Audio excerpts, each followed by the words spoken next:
Hi, welcome to the Elle Russ Show, where I deliver content intended to inspire, educate, and motivate. Engage with me online at elleruss.com and on social media. Enjoy the show. Today, my guest is Ruby Lee. She is an intuitive business coach who helps people turn their business vision into an abundant reality.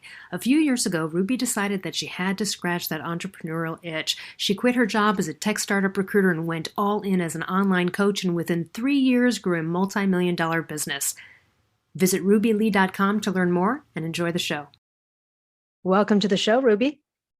Thank you for having me on, Elle. I'm very excited. So, intuitive business coach. I mean, working with soul-led coaches, because this is a thing now, right? Where did you start? Tell us about your journey for even getting to the point where you're available to help people with their lives. Where do you start with these questions? You know, do you ever feel that when you're on podcast interviews? It's like, what's the start point? But we'll go with, I guess my background, I was born in Malaysia. And I found my way to Australia when I was 6 years old. And in that time, I was really raised in such a traditional way, have the steps and be in the framework of life, essentially. And I took those steps, I ticked the boxes, I did all the things, and I landed myself in a corporate job as a financial accountant in one of the big 4 firms here in Australia. It was very, very well received by the whole family and everyone in my circle. And off I went. I did that for 10 years, climbed and did all the things similar to you, Elle. And, you're talking about that real structured pathway. And I got to this point where it was almost this lucid moment where I realized, is this it? Is this it? Yeah. Is this the whole damn deal? Is this where I'm supposed to be for the rest of my life? And at the time I was, 25 and thinking to myself, all right, so 25, I've got to get to 70 years old doing this before I can retire and enjoy the fruits of my labor. And that happens so much, doesn't it? I want to stop you right there just because I want to highlight this. It's such a rough day when you're in this job to job. It doesn't mean anything. And when you said that, my heart jumped into my stomach because I had that moment of almost remembering what that was like, of going, is this it? Oh, yeah. And I was literally looking out of a corner office when I thought that. I was, I still remember everyone was like, oh my goodness, you're one of those young up and coming leaders and you've done so much in such a short period of time, which was absolutely true. And I was looking out of this corner office and it was just beautiful road in the middle of the city in Melbourne, Australia. And I just thought, no. I'd like to exit this vortex and enter another. That's literally how it felt. I'm ready to go. I gotta do time travel. Yeah. Yes, exactly. So began this process of looking and searching. And isn't that where it all begins? When you become available and open to another reality, and it can happen so suddenly, but yet it almost feels like your whole life was preparing yourself to get to this point. And I just remember thinking, I'm going to go online tonight and I'm going to start Googling on how to start a business of some kind. And it wasn't you didn't even know. No. Okay. No. And it wasn't even like I have a vision to grow a multiple 7-figure business. It was like, there is just no way I would have known to have dreamt that. It was just, what can I do and how can I start something? A hobby. I'm pretty sure I typed in creative hobby or something I don't even remember. I love it. And then, this word popped up on Google and it was side hustle. I was like, oh my God, what's a side hustle? and then that took me down this pathway of realizing, right, I can monetize a skill set that I love and still work a day job. Like, that sounds like the dream. And I went down this pathway of creating a side hustle. And the side hustle was at the time career coaching, because my profession after starting in accounting was eventually I moved into HR, human resources, recruitment. I worked for tech startups and just some amazing companies because I just had this passion and love to be around people and to learn about people.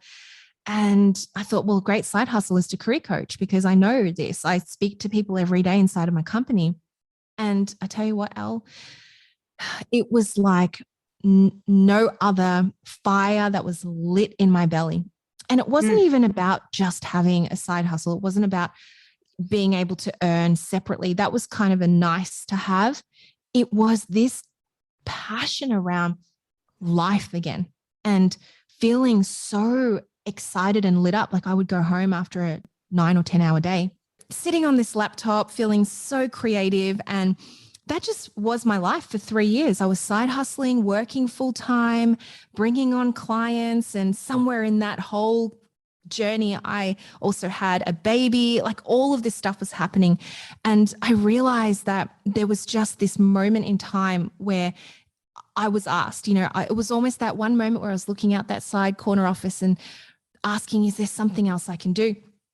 Here comes the side hustle. And then another crossroads came, and my employer said to me, Ruby, it's time to decide. Is it us or is it the side hustle? You can't do both. It's against our company policy. Ooh. And you have to decide. So when I, read your story, Elle, they're so similar, I love the way you phrased it. It's kind of, you're given this exit out of the golden handcuffs. That's exactly how I felt, this moment of, here's the choice, here it is. And it's scary and it feels like a big jump off this unknown, but I'm taking it.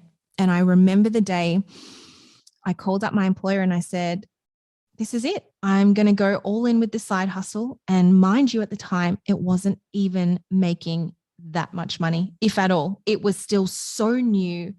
I still wasn't, I didn't know how to sell. I wasn't at all set up with an Instagram or a personal brand, but I just knew it was the time to go all in. So that was it. I took the leap. I started my business in 2018. And in that time, so many pivots happened. I went from career coaching into LinkedIn personal branding. I taught that for quite some time into some big corporates. And I got flown all around the world to become a speaker. I was flown to America. I was flown to the UK. I was flown to Asia. And that was fantastic for a period of time. And soon I realized, I think there's more to this journey. And I started business coaching and growing that. More people started to ask me, how did you grow your business? How did you grow your personal brand online? And I followed that yellow brick road. It's a bit like that, isn't it? You follow the pathways that are lit up for you. And here we are, almost 4 years later, multiple 7-figure business in so much flow and so much ease. But I must say, along that way, there were a lot of spiritual lessons, a lot of ego death. So I remember I was about a year into my business, 2019, and I was pushing so hard. I was so focused on the goal of doing better, getting better, growing the business, making more money. And you get trapped in this sort of cycle of, I need to keep beating my goals. I need to keep beating, whether it be income goals or enrollment goals, or, as an online coach, there's always just so much of a spotlight on that. And I got really in this, it almost just felt like I was on this like rat race again. I'm like, hang on a second. Isn't this why we exited corporate? You're like, this is the exact reason why I left. Yeah. I just remember feeling, is this how it's supposed to feel at 6 figures? I worked so hard. I was doing, honestly, I think I was doing 15-hour days, like maybe even more. I was constantly on the laptop to get to these first 6 figures.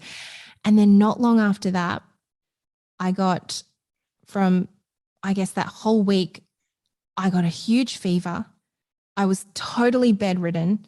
The room was spinning and I had no idea what hit me. Now I can look back and I realize it was huge burnout.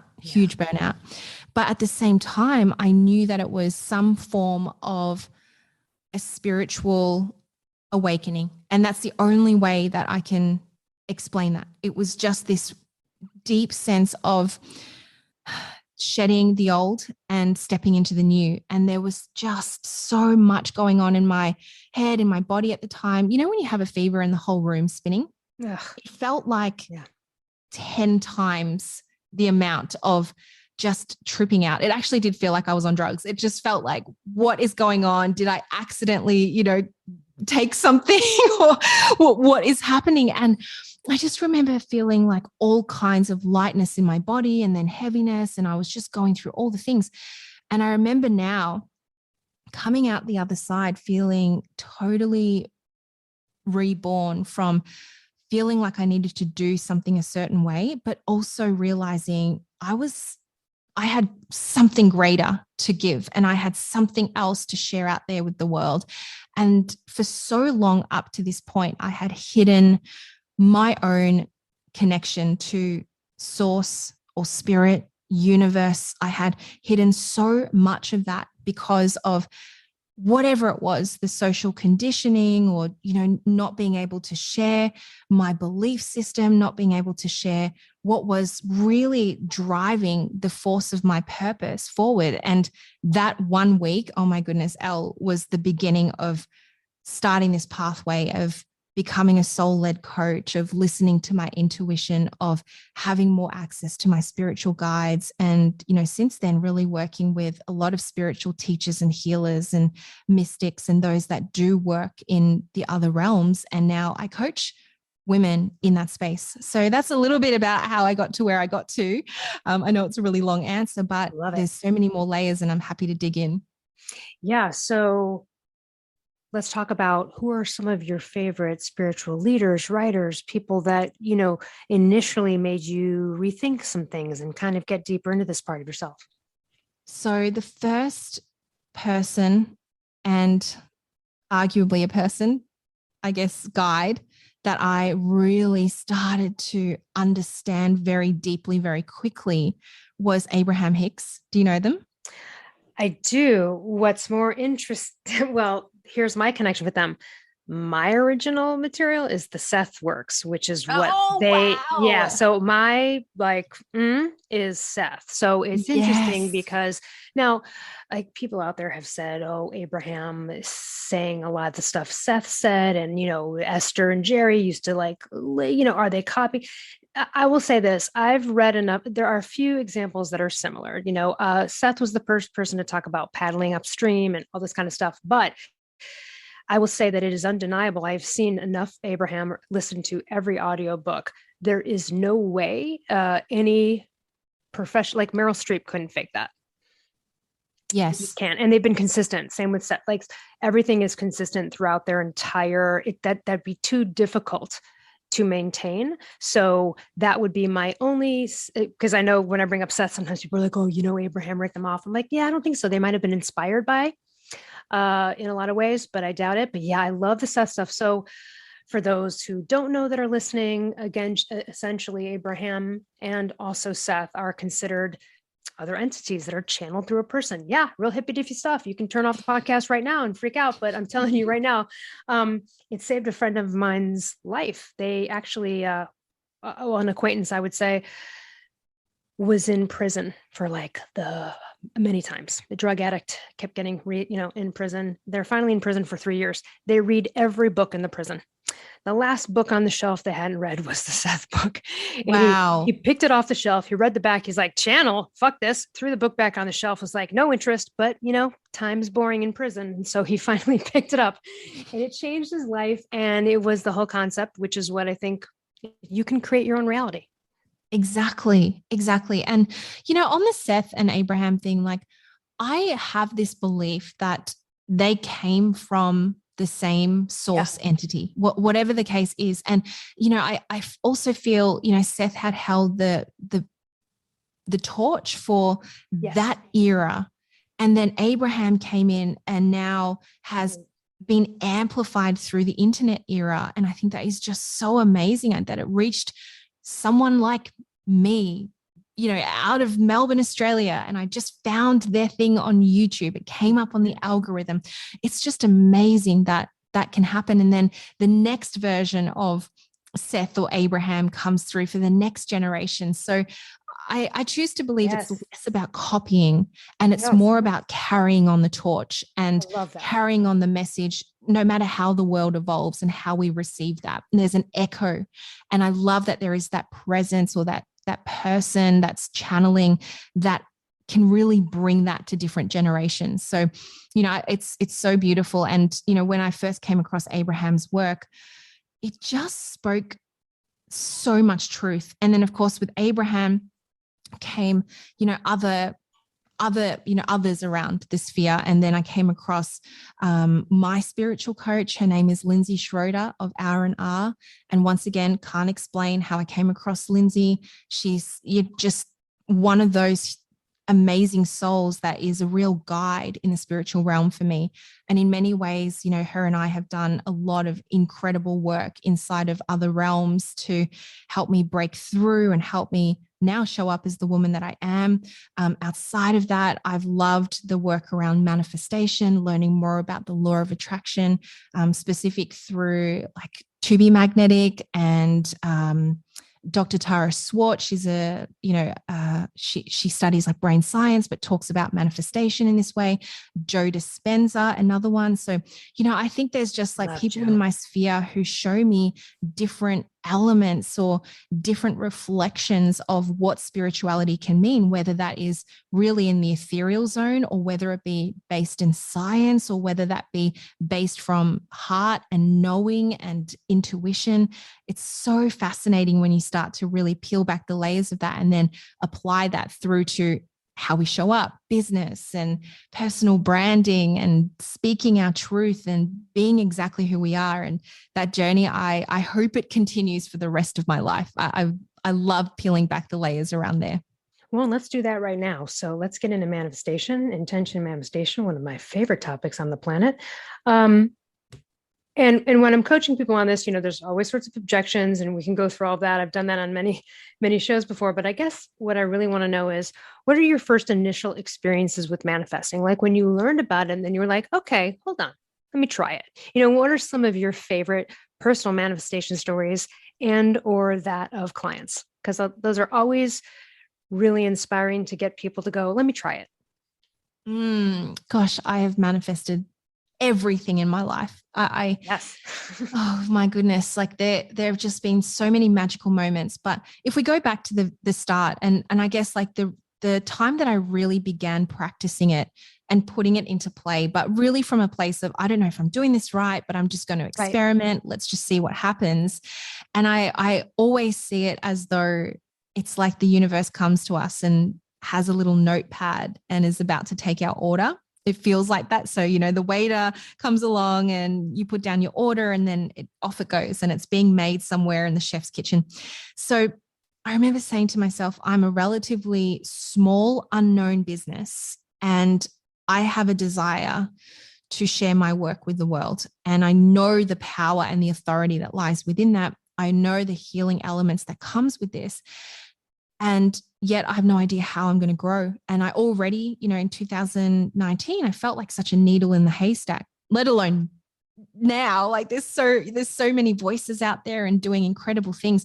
And in 2019, I remember thinking, I really desire to have press and media.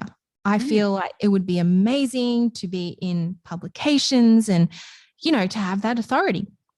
And here I am going, okay, so I've got 200 followers on Instagram. I've got a relatively engaged audience on LinkedIn, which is where I grew my business at the time. And that's pretty much it. I don't really have a website. And what do? Do I reach out to PR firms? Do I ask people if they know someone working for Forbes or for Entrepreneur? What do I do? And I was like, you know what I'll do? I'm going to manifest. I'm going to write down that I desire to be featured on the world's biggest traditional publication platforms for business. And I actually that day, I remember scripting out exactly what would come out of this article, what I would be written about and what people would say about me and just how easy it was going to be. And I also wrote down, I don't believe that I need to pay thousands of dollars to be in these articles. Yes, I believe that yes, that people, will just see my light and want to write about me. I kid you not, Elle. The next week, I had a message from one of my girlfriends and she's like, Ruby, I've just seen the Bitly or the news feed. She was on this news feed and it was just all her favorite sites would come up. And she's like, I've just seen my news feed. Did you know that you are in Entrepreneur magazine? And I said, what? And she's like, I said, send me the link. Well, is this a scam? Like, what is this? And there was a full feature, like a column all about me with my photos, like 2 or 3 of my photos. The feature article. They didn't even contact you to tell you that you were in it? No, the story gets just even more mysterious. So the whole article goes on to say, Ruby Lee, millennial, blowing it up on LinkedIn, showing us how it's done, personal branding in the new form way.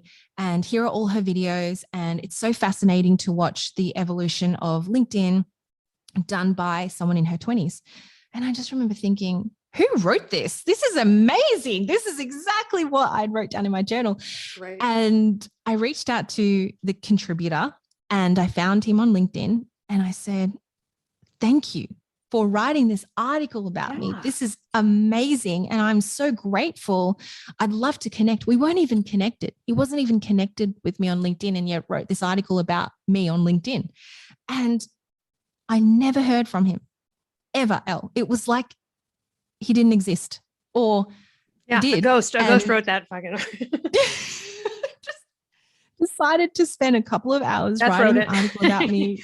Just bizarre. And I know that came from my journaling, my scripting, and believing, manifesting, coming from that place. Now, of course, that one, the way mainstream media works is you have one article and then somebody else sees the article. Yes. And then I was, I was amplified into Forbes magazine. So I had a feature on Forbes. And then from Forbes, I was amplified into some Australian-based newspapers, some big papers here, and off it went. So for a period of about 3 months, I was like all over mainstream media.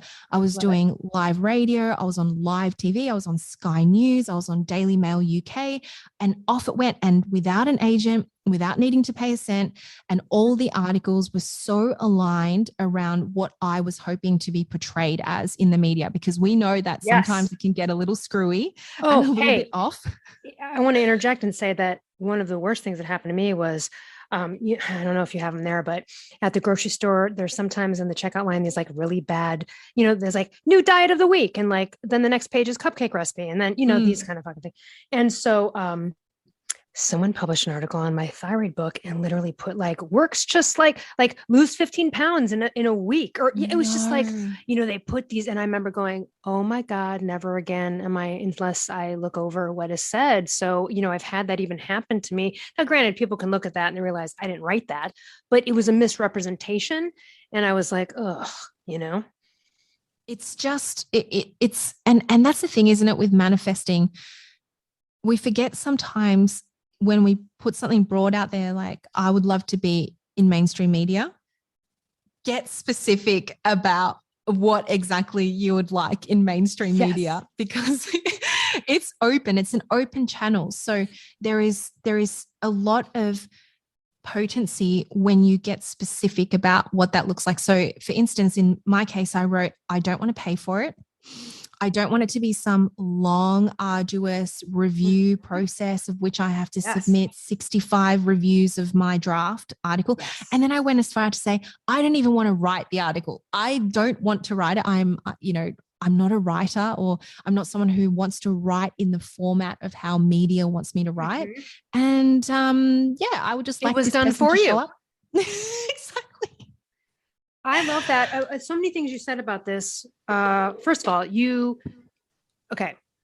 most of the time, if you would give someone this idea, like, hey, it's just scripted, imagine all the things you told us you did, they'd be like, but I don't do anything. Okay. You purely manifested it out of thin air on that one, right? Mm-hmm. Sometimes there's inspired action. Like if you'd been inspired, like, so for them, this happened to me with Entrepreneur. So I also too, learned and was like, so someone's like, oh, well, you'd pay like $4,000 or $6,000 to get like a little blurb. You don't even know what it'll say. It could be just a little thing or whatever. And I remember being like, no, I want like a full article. I don't want some bullshit little blurb over. And like, if it's going to be in there, And, so I thought, in that moment, I got off the call with them and I go, yeah, no, I can do that myself. And I literally just reached out, figured out who the editor of Entrepreneur was, said, hey, I'd like to pitch you a really great idea for an article. And he's like, cool. Pitched it to him. He goes, great. Looks like you're a writer. Do you want to write it? I go, yep. I wrote it. And literally, boom, boom, boom, 10 days from me calling, from me reaching out on email to this person to when it was published in Entrepreneur. Wow. So now, but I was inspired, right? Yes. I was inspired, but that is also where inspired action. Now people go, yeah, but everybody who would do that's not going to get an article. I'm like, yeah, but that's where I do have that confidence and manifestation in this particular area, right? Like, some people, I have a friend who's great at manifesting concerts, but not good at this, or right. Like you've got your own area where sometimes you're like extra at, or it's just more seamless and stuff. And this is one of those areas. So I was just like, oh yeah, no, that's happening. That article's in there. Like I had full faith and belief before I even reached out that it was already done. Yes. And that's it. That is the essence of it. When you can fall into that energy of full faith and belief, that's when you become a match to it. Like if I were to just write right now, I would like to manifest an all expenses trip to Tanzania. I'm not a match to that. It's just right now, there's too many things that just does not connect me to that desire. One day, I'll absolutely have that on my list and I will manifest that.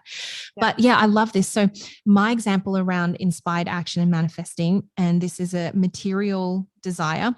I had just come back from almost a year of digital nomading. I traveled all around the world out of a suitcase, me and my young family. And we had come back to Australia because pandemic, and got an email from the Australian government saying, you need to come back to our shores right now. And we're going to lock down the country. Right. And that happened. So we came back and we basically had to, just rebuild and find our house. And, we didn't know how long we were going to stay for because the goal was to always keep traveling. And I was like, oh, you know what? I'd really love a new car. I haven't had a car for some time. And where we were living, we really needed to have a car. And I was like, all right, I don't want just any car. I want the car. I want my car. And it was a luxury car that I just had my sights on. And so I started writing it down. Like I desire to have this car and it looks like this and I feel this way inside of the car. And then pretty much straight after that journaling session, I went into a meditation, 10-minute meditation, super quiet, not a guided one. It was just me in silence, getting into the energy of receiving this material car into my life. And I heard quite audibly. So I'm clear audible. I hear a lot from my guides. It's very clear when I hear an instruction. And the instruction was reopen your private coaching spots. And it was really specific to what the exact investment was going to be and how many people I would bring on. And when I hear something like that in my business, there is no second guessing it. I just take the action. I put it out there on Instagram, sent it to my email list. Private coaching spots now open. I have 10 places and it costs this much money. And that amount of money was the money that would have been put directly towards the car. And I didn't know that at the time. It was just like, these are the instructions. And within that month, so in 4 weeks, I had filled all 10 spots. And mind you, I'd never really done like an open 10 places. I always sort of take on one at a time type of thing. But I thought, oh, this is crazy. I've never actually brought on 10 clients in the one go. And within that month, all 10 places had been taken. And also all 10 places were paid in full. So that was also another thing that in my business, I had always sort of have a mix of, some people like the payment options, some people like payment plans, but this particular round of clients, and it was to the dollar L of what that investment would have been for my car. And I walked straight into the dealership. It's always the dollar. Right? It is always to the dollar. It's always sometimes exactly what the fuck you like to. It's so funny when that happens. It's almost like it is that way to make you realize. Right? Yes. And I walked in and I said, this is my budget. This is what I want. And the guy said, oh, the car is usually like 20 grand more, but we do actually have one. It was a BMW. So it was driven by the BMW team in the headquarters, and literally just to get from the headquarters to the other office. So they were just driving a really short distance. And that car you can have for 20 grand less. And it just blew my mind, so that extra is like, gift. extra gift. Yes. Oh, and it's actually cheaper. Yes, exactly. I want to talk about something you said. Brand new, and it's cheaper. In this discussion, you said something earlier that I love that I've said before, which is I don't want to pay for it. Yes. Right. Not just with the entrepreneur thing, but other things. And I guess I mean this in the sense that, I've had experiences where like I've wanted new things, but I was like, I don't want to pay for it. Meaning like I want the money to show up for me to pay for it. Do you know what I'm saying? And that's always fun. And that's amazing when that happens. But do you know what I'm saying? Like sometimes, and I love that. She's like, I don't want to pay for it. So they're like, I don't want to pay for it. Universe, you figure it out. And then sure enough, something comes in and you're like, there's the money for it. And now I feel better about spending the money on it or whatever it was, because now the investment, it just was given to me essentially. And yes, those are fun too. Those are interesting. It's so interesting. In fact, one of the things that I started doing, because it's easy to forget the things that you don't have to pay for as part of the abundance that you're looking to manifest.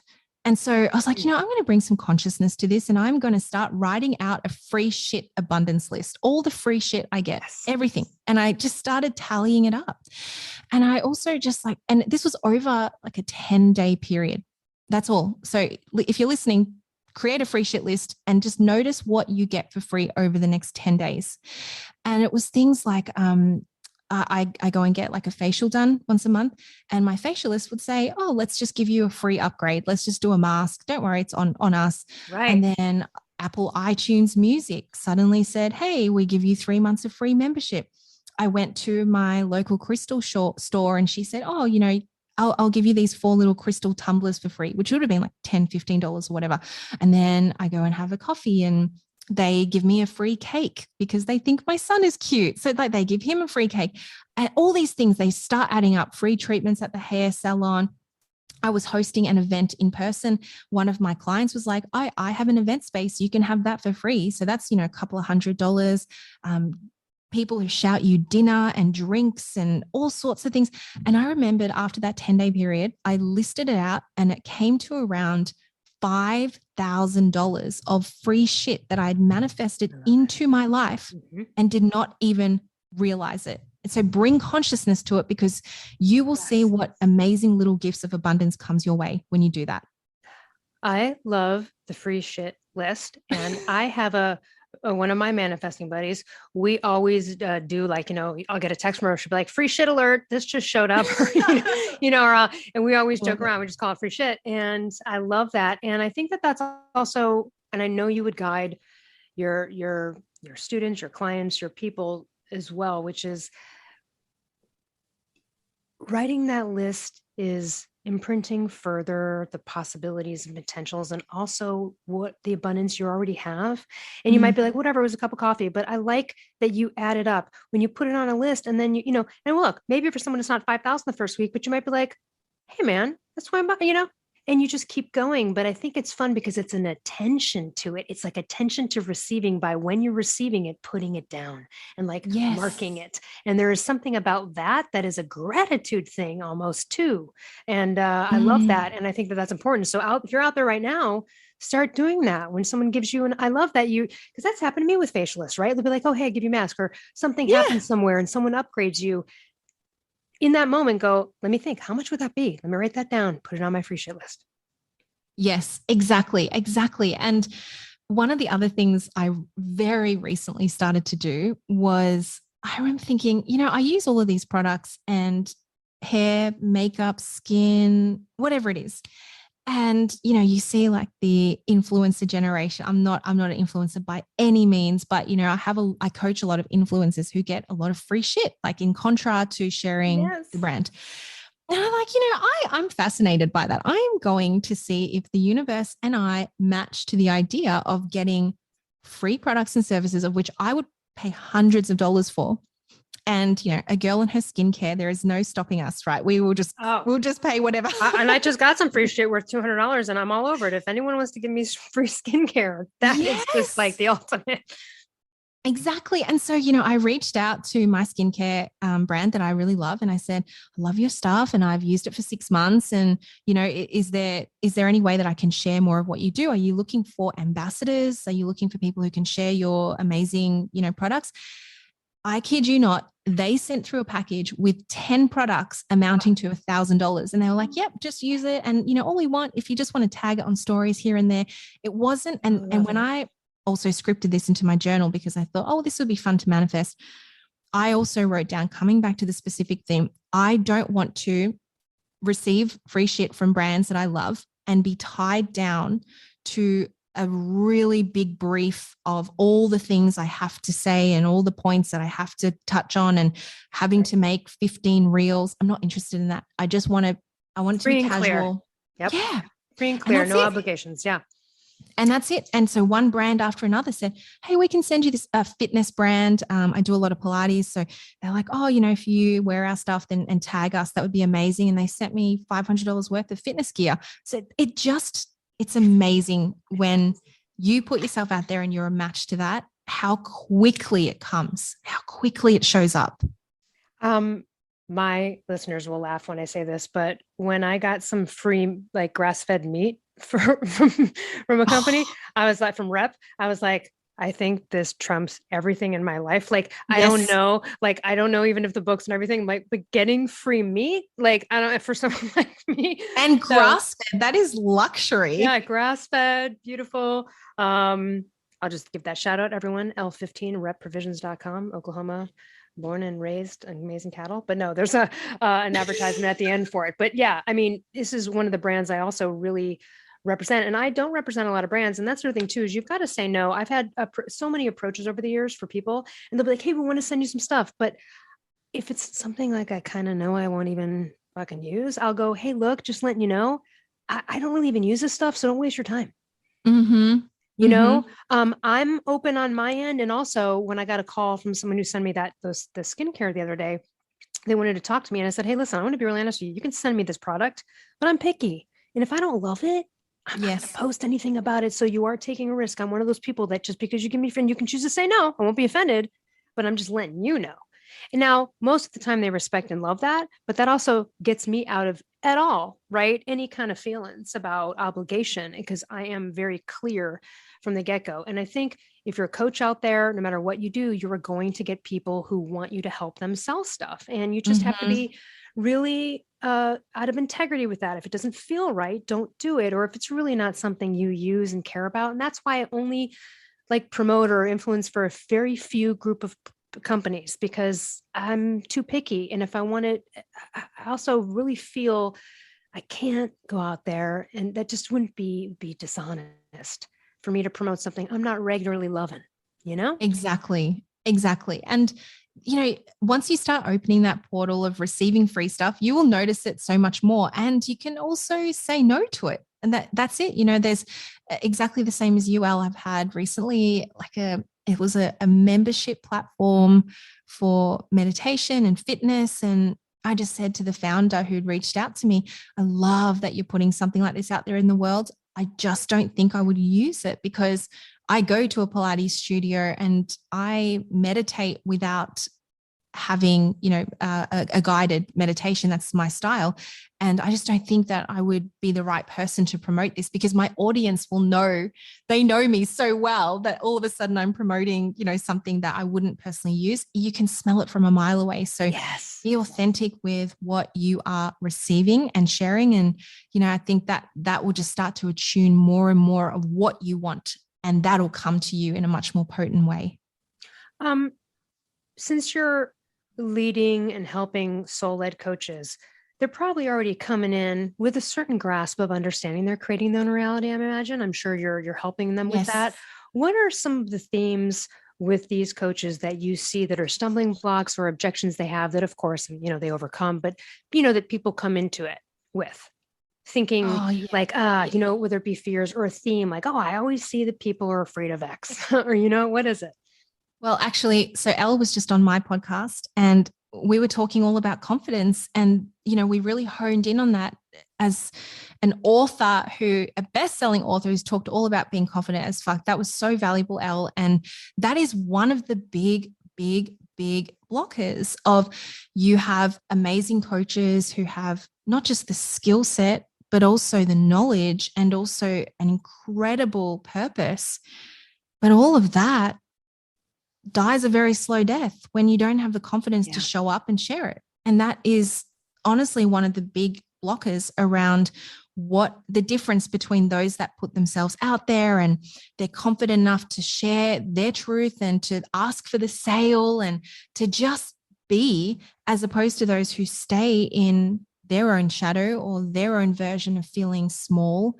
And a lot of that has really come to around, well, what do you decide? You've got the choice. It's a choice to show up or not. It's a choice to turn on the light to your stage or not. And, everything you said on my podcast, I know is going to go such a long way, but that is by far the most talked about aspect, challenge, limiting belief inside of my coaching containers. Yeah, I know. It's a huge universal thing. It really is. It's sort of for everybody. And I guess that's why I'm on this mission. I mean, that's why the work you do is so important. And I believe in it so much. The more you're able to share that, the more you actually heal so many people. It doesn't matter what profession you're in.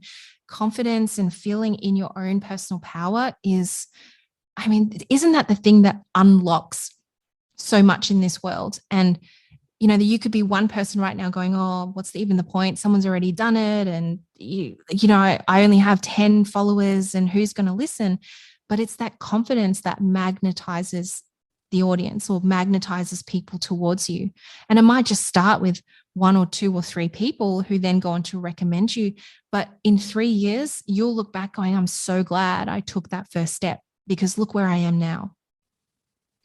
And you took that first step without even learning what you knew about Abraham and whatnot, or this. I mean, you had some sort of inkling in you, obviously how would you say are some of the best ways to get in? I think sometimes, is intuition the same as gut to you? Is there a difference? How would you define it? And in what ways can someone sharpen it or start to head towards being more able to listen to that or even tap into something, that inner knowing that's going to propel them in the direction of their dreams? Oh, I love this. So intuition, to me, intuition feels more like third eye, almost guidance from the unknown and very ethereal. Like you have this like all around sense of knowing from source energy or from God or from spirits. It's like, yes, this real visceral feeling. With gut, it's very much like in the physical, it's just like, okay, that's how it feels. And I sometimes feel like with a gut reaction, it's sometimes more, maybe it's just me, but it's sometimes more negative and more on the challenging side. Like, oh, that doesn't feel good. Right, which is a good thing, right? But I see what you're saying. No, that's a good distinction. Intuition is more like inspiring, positive, right, kind of vibe. And the gut is like, don't get in that fucking car, and then you don't. And then you do not get into that car or whatever it is. Yeah, that's interesting. Yeah, that's true because the gut vibe is usually on a warning. Yeah. Mm-hmm. Absolute warning for me. Or even if it's just, so even if you come across a certain client who's literally just, you think, oh, I don't know if I can really help this person. That often for me sits in the gut. And then others where it's like, oh, this feels so exciting. It's up there. It's just this feeling. I'm waving my hands in the air right now. I know you can't see, but I'm just like, oh, it just is this like beautiful intuitive feeling. So what was the question again? How do you lean more into intuition? Yeah. What are some things we could think about in terms of tapping more into that? Or if we don't feel like we're being led in an intuitive way and we kind of want this experience, how would you suggest someone do that? Yes. Okay. So one of the most powerful things for me was ultimately getting into a network or a community of people to begin with. So like who were going along a similar path, because coming out of corporate, it was such a different world. And I don't know if you did, but I did not have a lot of entrepreneurial, creative friends. It was very much on the path type of friends. And I knew that I had to go on a journey to find my people. And that really helped me being around a circle of advisors and counselors, mentors, friends who I could trust and say, I'm trying to learn more about my intuition. I need to speak this out. I have a very open throat chakra. Does do you think that this is the path, or do you, I just need to talk it out. So when you can talk it out amongst a group of people who just get it, that is a huge way of developing your intuitive muscle, because whether or not they say something and you take it on and you agree or you don't agree, that is you leaning more into your intuition. Mm-hmm. And then the other thing as well, I know particularly for me, I had to go through a lot of shit and a lot of no's and a lot of fails mm-hmm. in order to really trust my intuition more. So I ultimately kind of had to go through a bit of the fire, a lot of it, and moments where, I made bad decisions in my business. I made the wrong call. All these moments, they weren't setbacks. They were actually moments that helped me lean more into what my intuitive pings and dings and alarms, what they were saying. So much so now I don't have to go through that again, that challenging moment or that mistake or that wrong turn or that U-turn, because I know what those dings are. The intuition has been tuned in. That's ultimately sort of how it feels in my world. Yeah. It's interesting when I transitioned from the corporate world immediately right into, acting and performing. I'm laughing at myself now, but I actually, I went in for an audition once, and then afterwards, like this casting director is like, "Hey, you're too professional when you walk in the room. Smile." Because I was so used to the corporate world where it was like, we're serious. You know what I mean? And they were like, yeah. And I was like, oh my God, I've been in this like serious, like buttoned up Armani suit office mode for so long. And it was such an awkward thing. And then it was awkward to move in towards the vulnerability thing of being in acting school and like going through voice lessons and like body movement. And you're like, what? You want us to all act like crawl around the room like animals? What? Like, no, I am.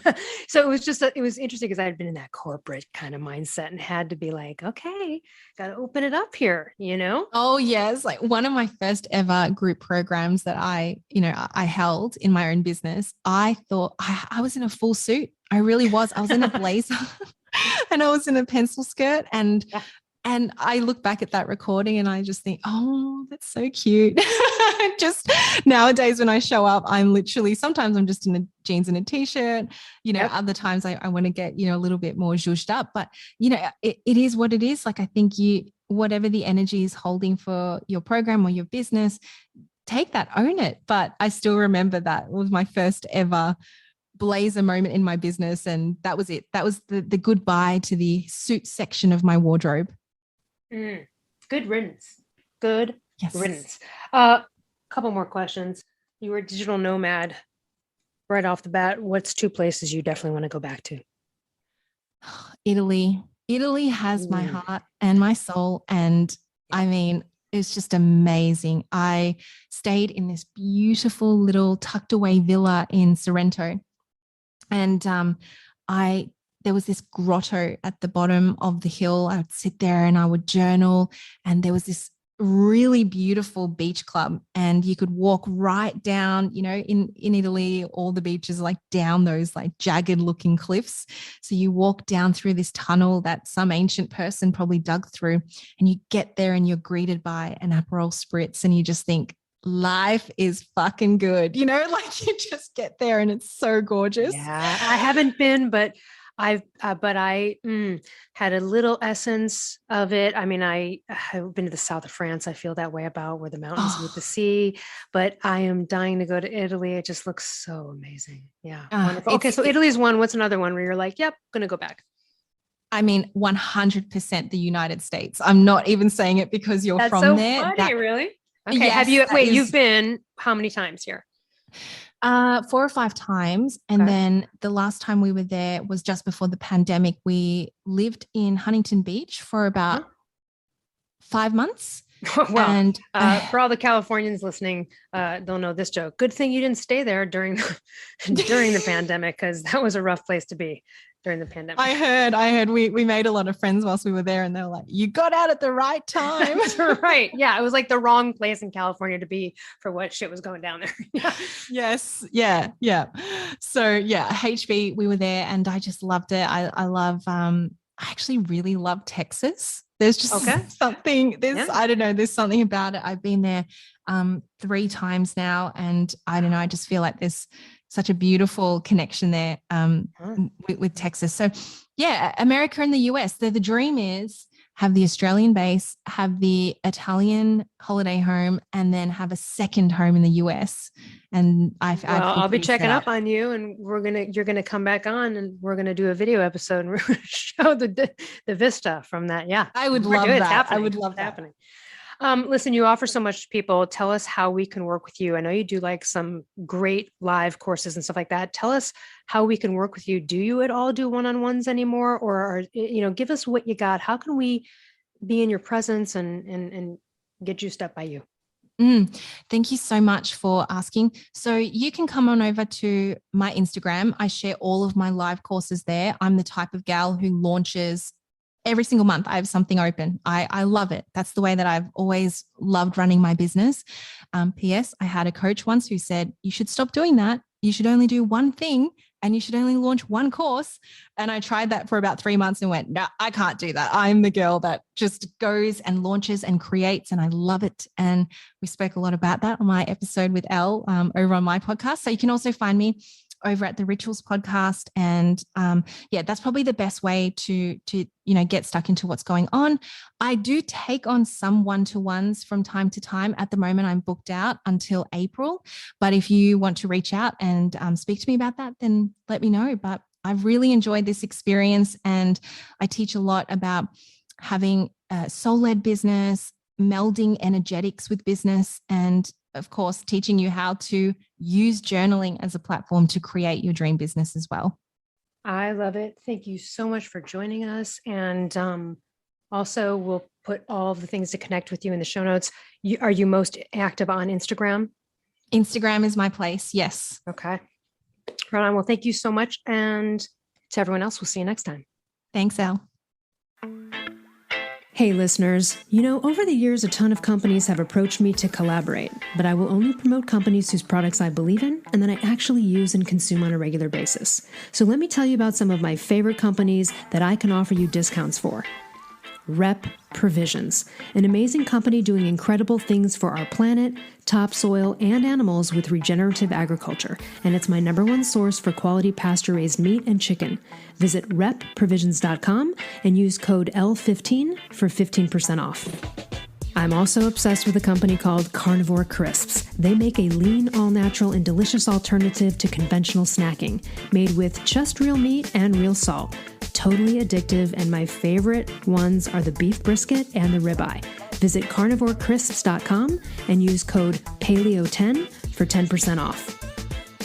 I also love and regularly use Paleo Valley products. They make amazing supplements and delicious paleo products. I use the superfood greens powder, grass-fed beef sticks, the organ complex, and their bone broth bars. I love the lemon and apple. I also use their essential C complex and more. Visit paleovalley.com/promos/Elle Russ for 15% off. I also love Primal Kitchen. They make delicious paleo-approved, gluten-free, grain-free, soy-free, and no refined sugar products. And I use them daily, from their collagen powders and sauces and marinades to their avocado and olive oil. So good, so healthy. Visit primalkitchen.com and use code L10 for 10% off.